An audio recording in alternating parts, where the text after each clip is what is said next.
বর্তমান যুগে অধিকাংশ মেয়েদের বিছানায় কারা কারা যায়? কয়জন মেয়ে পাবেন নিজের স্বামীর বিছানার পবিত্রতা রক্ষা করেছেন? তোমার স্বামী ঘরে নাই, তোমার স্বামী হাতে ঘাটে বাজারে বিভিন্ন জায়গায় চলে যায় তোমার রুজি রিজিকের সন্ধানে, তুমি ঘরের মধ্যে একলা।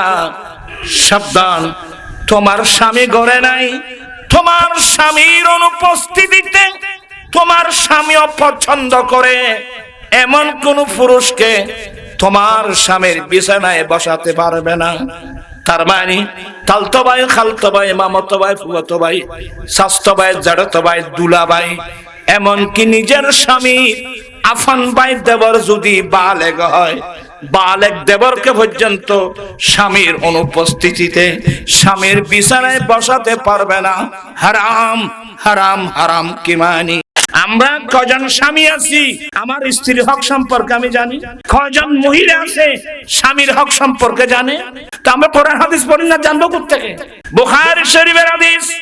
আমার মা বোনকে কোথায় আছেন মেয়েরা যাদের বিবাহ শাদী হয় নাই বা শাদী হয়েছে, সবাই কান পেতে শুনুন। একজন মেয়ে আমার নবীর দরবারে গেলেন, ইয়া রাসূলুল্লাহ, ইয়া হাবিবাল্লাহ, আমার বিবাহ শাদী হয় নাই, কিন্তু বিবাহের প্রস্তাব আসছে, কিন্তু ইয়া রাসূলুল্লাহ আমি তোর স্বামীর হক সম্পর্কে কিছু জানি না, এই জন্য আমি হা না কিছু না বলে সরাসরি আপনার দরবারে এসে গেলাম। নবী গো, স্ত্রীর উপর স্বামীর কি কি হক আপনি একটু বয়ান করুন, আমি শুনবো, আমি গবেষণা করে দেখব, যদি আমি সেই স্বামীর হক আদায় করতে পারি মনে হয় আমি স্বামী গ্রহণ করব। নবী গো, নতুবা আমি আল্লাহর প্রেমে জীবন কুরবান করে দেব। আমার নবী দশম হিজরির তারফাতের মাটি ধরে বলছিলেন, এই আমার পুরুষ উম্মত, তোমাদের উপর তোমাদের স্ত্রীদের কতগুলো হক আছে। এক নম্বর হক হলো আখাজতুমুহুন্না বিআমানিল্লাহ, তোমার স্ত্রী ফরের মেয়ে ঘরে পেয়ে দাসীর মতো ব্যবহার করতে পারবে না। এটা তোমার দাসী নয়, এটা তোমার বাঁধি নয়। আখাজতুমুহুন্না বিআমানিল্লাহ, তোমার স্ত্রী এটা আল্লাহর দেওয়া একটা আমানত। হায় হায় হায়, একটা আল্লাহর আমানত। আরেকজনের মেয়ে আল্লাহর বিধান মোতাবেক আগদ পর আপনার ঘরে পাঠিয়ে দিয়েছে, ফরের মেয়ে ঘরে পেয়ে দাসীর মতো ব্যবহার করতে পারবে না। সাবধান, এটা একটা আল্লাহর আমানত, বেয়াদবি করবেন না। ওয়াস্তাহালালতুম ফুরুজাহুন্না বিকালিমাতিল্লাহ, নবীর হাদিস বলতে হয়, আমি ক্ষমা চেয়ে নিচ্ছি। আমার নবী বলেন, তার লজ্জাস্থান ব্যবহার করো, তোমার জন্য হালাল করা হয়েছে আকদের মাধ্যমে। এ আমার উম্মত, সেই স্ত্রীর মোহর দিতে হবে, তাকে রাখার জন্য ঘর দিতে হবে, পোশাক দিতে হবে, খোরাক দিতে হবে। কতটুকু? বিল মারুফ, একেবারে উন্নত মানের না, নিম্ন মানের না, মধ্যম পন্থায়। সুবহানাল্লাহ। বিয়ে কে করবে? এনে ফুয়াগদরি বিয়ে করে জানতে। আল্লাহর নবী বলেন, মান ইসতাতা মিনকুম ফালিয়াতাযাওয়াজ, উম্মত তোমরা যাদের সামর্থ্য হয়েছে তুমি কাল বিলম্ব না করে বিবাহ করে নাও।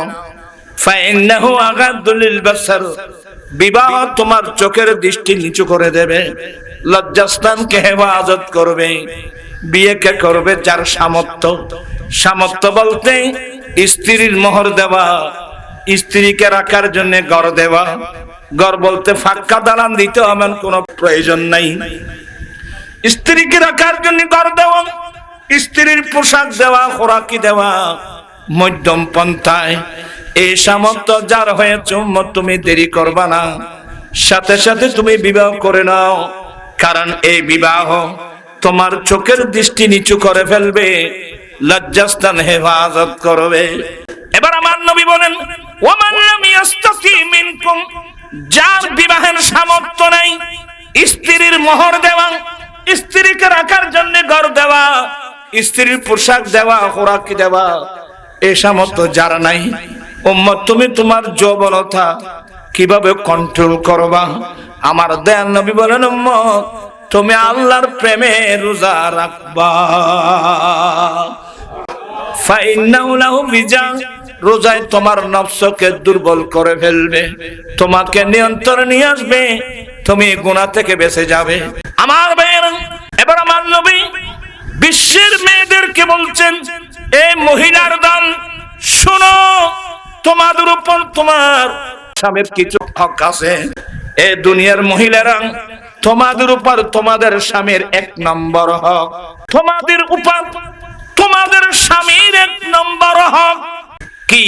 তোমার স্বামী ঘরে নাই, তোমার স্বামী হাতে ঘাটে বাজারে বিভিন্ন জায়গায় চলে যায় তোমার রুজি রিজিকের সন্ধানে, তুমি ঘরের মধ্যে দেখলা, সাবধান, তোমার স্বামী ঘরে নাই, তোমার স্বামীর অনুপস্থিতিতে তোমার স্বামী অপছন্দ করে এমন কোন পুরুষকে তোমার স্বামীর বিছানায় বসাতে পারবে না। তার মানে খালতো ভাই, খালতো ভাই, মামাতো ভাই, ফুফাতো ভাই, শাস্তো ভাই, জাড়তো ভাই, দুলা ভাই, এমনকি নিজের স্বামী আফান ভাই দেবর যদি বালেগ হয়, বালেগ দেবরকে পর্যন্ত স্বামীর অনুপস্থিতিতে স্বামীর বিছানায় বসাতে পারবে না। হারাম হারাম হারাম কি মানি? স্ত্রীর উপর স্বামীর 1 নম্বর হক হলো স্বামীর বিছানার পবিত্রতা রক্ষা করা। বর্তমান যুগে অধিকাংশ মেয়েদের বিছানায় কারা কারা যায়? কয়জন মেয়ে পাবেন নিজের স্বামীর বিছানার পবিত্রতা রক্ষা করেছেন? 5 ওয়াক্ত নামাজ পড়ে পড়ে স্বামীর জন্য দোয়া করেন চোখের পানি ফেলে ফেলে, এমন স্ত্রী কয়জন পাবেন? বুখারীর রিওয়ায়াত, উরিতুন নার, আমাকে জাহান্নাম দেখানো হলো। আমি একদিন জাহান্নাম দেখলাম, দেখতেছি অধিকাংশ মানুষ মহিলা। সাহাবা একরাম জিজ্ঞাসা করলেন, হুজুর দোষটা কি? বলে ইয়াকফুরুনা, ওরা বড় নাফরমান, এই মহিলারা বড় নাফরমান। সাহাবা জিজ্ঞাসা করলেন, হুজুর আয়াকফুরুনাল্লাহ, এই মেয়েরা কি আল্লাহর নাফরমানি করছে? বলে না না, ইয়াকফুরুনাল শিব, এরা স্বামীর নাফরমান, এরা স্বামীর নাফরমান।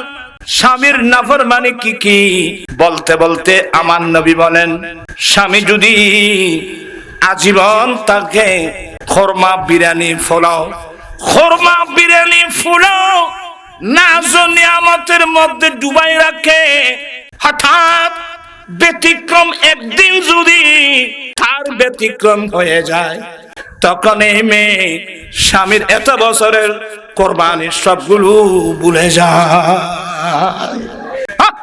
আতিকের দিন বা 1 মাস শহীদ, এত বছরের স্বামীর এহসানের কথা যেই মাই মর্তমিদি ভুলে গিয়ে স্বামীর নাফরমানি করে, এ সমস্ত মেয়ের জাহান্নাম ভরপুর বলা হয়েছে। এই যুগে যে ছেলেরা দুনিয়ার মায়াকে পায়ের নিচে দিয়ে সিদ্ধান্ত নেয় আমি যৌতুক ছাড়া করব, একটা সুন্নতের উপর আল্লাহ আপনাকে 100 শহীদের সওয়াব দান করবেন। যারা আল্লাহর ওলি হয়েছে এরা নবীর সুন্নত পালন করে করে আল্লাহর ওলি হয়েছে, এরা নবীর সুন্নত পালন করে করে আল্লাহর ওলি হয়েছে। আজকে 17 বছর এই যৌতুকের বিরুদ্ধে আন্দোলন, মাদকের বিরুদ্ধে আন্দোলন। আলহামদুলিল্লাহ, খুশি হবেন, হাজার হাজার ছেলে যৌতুক ছাড়া বিয়ে করেছে, হাজার হাজার ছেলে যৌতুক ছাড়া বিয়ে করার শপথ নিয়েছে। আল্লাহ সবাইকে তৌফিক দান করুক। আজকে আমি আসছে প্রিয় কথা বললাম, হয়তো এটা আপনার ভালো লাগবে না। আমার অনুরোধ, নবীর সুন্নত কি শিখেন, সুন্নত মোতাবেক চলার চেষ্টা করুন, আমাদের জীবন হবে সার্থক। এই ইমামুল আম্বিয়ার কলমা পড়ে যদি নবীর সুন্নত শিখতে না পারেন, তাহলে নিশ্চয় আরা মুরব্বিল কইয়ে দে হয়তো জানলাই নাই ইতালে মেজাইনে বাড়িতে নেই। अल्लाह पाक के महफिल को कबूल करो। मैं तो बीमारे नबी हूँ। MBN TV, एक्टी Islamic YouTube channel.